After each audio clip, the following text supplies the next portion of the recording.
In the scriptorium, the fire has gone out, and I have only a few more hours of usable light left. I poke at the embers and stir them up until flames lick at the twigs I throw on. When it is crackling, I defiantly add a larger log than I normally would and watch it with satisfaction.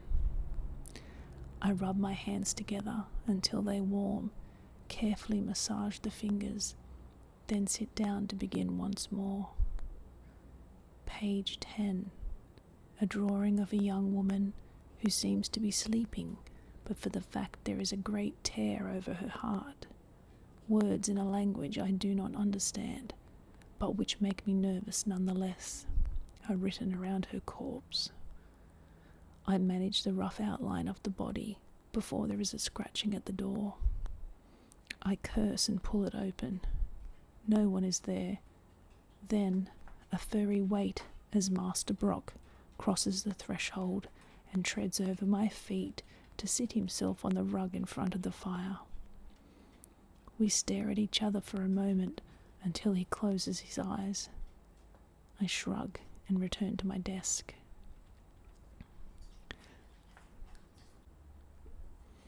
I come down to a scene of high circus the next morning, the badger limping at my heels.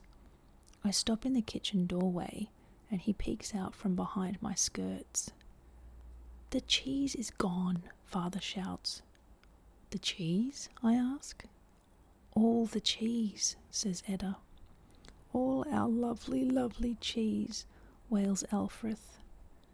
"The cheese?" I repeat, thinking perhaps I am not awake, but still dreaming. I did not sleep well, and the welt on my finger throbbed throughout the night. Father looks at me as though I'm an imbecile. "The cheese has been eaten, our entire winter supply, gone." Father is fond of his cheese. "And no sign of a thief, no doors unlocked, no windows broken," says Edda knowingly. "Well, don't look at me." I traipse down the narrow stairs to the cellar, which is a surprisingly small room, half the size of a kitchen, and lined with shelves laden with bottles of preserved fruit and vegetables from last summer, wrapped parcels of salted fish and pork, sacks of flour and sugar, small jars of salt and ground pepper, 3 kegs of Father's cider, 1 of his brandy, and a distinct lack of the 5 large wheels of cheese I set there at the beginning of winter.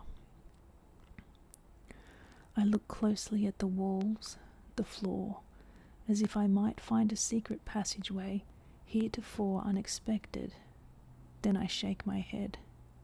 It's probably Elfrith, wandering in her sleep again, and now feeding her frustrations by eating. She'd best stop, or we'll be well out of food before the snows end. Turning to go back up, I find myself pinned by a dark gaze in a curious face. I narrow my eyes and wonder at the badger sitting patiently at the top of the stairs. The cheese was on the highest shelf, my head height, and badgers are not known for their climbing ability, nor for their love of dairy. I shake my head once more and return to the kitchen, wondering how to phrase my suspicions of Elfrith politely. But this drama, it seems, has passed, and another, quieter one has taken its place. Father is nowhere to be seen, and my sisters have moved themselves to the parlour, where they sit expectantly. Elfrith, in particular, is preening. "Where's Father?" "In his study, not to be disturbed," says Edda. Elfrith nods. "He's with a client. The client." She takes a deep breath, which she exhales with words riding upon it. "He's ever so handsome, Gaither." Even Edda nods, and I've not seen her enthused about the appearance of anything but a horse for many a year. Then again, we don't get too many men passing by.